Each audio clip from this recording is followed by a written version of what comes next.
واش دار باش نفع، واش التقدم اللي جاب به هو كيفاش قدمت الامور معاه. حنا قاعدين دايرين في حلقه مفرغه ميته راس نخشين منذ آلاف السنين، على بها ما تقدمنا ما ندبنا واستعمرنا في الماضي، ونقدروا دوك مثلا نعملوا في السياسات فاشله ونواصلوا نشوفوا بلا حد الى الكارثه.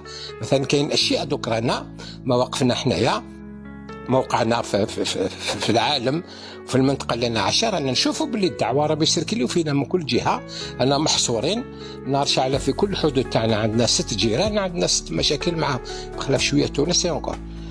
العالم راح يتبدل، ترامب جاي كما هذاك البيلدوزر، العالم راح يتغير في هاد الاشهر هادو من لجانفي، وكي يبدا هو يتولى المسؤوليه تاعو راح يبدل العالم، فيه احتمال تنوض حرب عالميه. الراجل هذا ما يربطش هو القيمه تاعو بشلغم، وما عندوش شلغم دابور، ماشي بنيفو يقول لك نيفي ولا راس خشين، هو قال كان المصلحه تاع امريكا نديها من العالم كامل.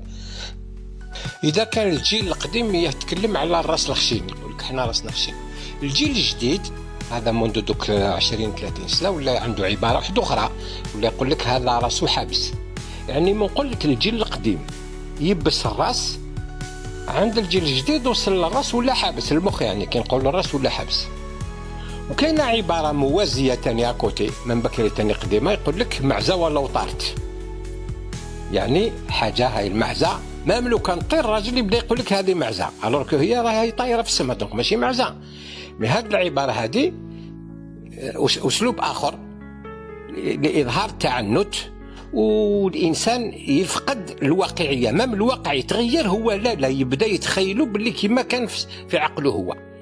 هاد الامور هادو ماشي باش نضحكوا بعضنا بعض ولا نضحكوا على بعضنا بعض، يا وراه جا وقت اللي لو كان ما نكونوش عقل، عندنا عقل يعني مملوء بالعقلانه، مملوء يعني بالواقعيه وبتصور جديد للدفاع عن مصالحنا، راهو ياكلنا بوبي كما تقول هذه العباره.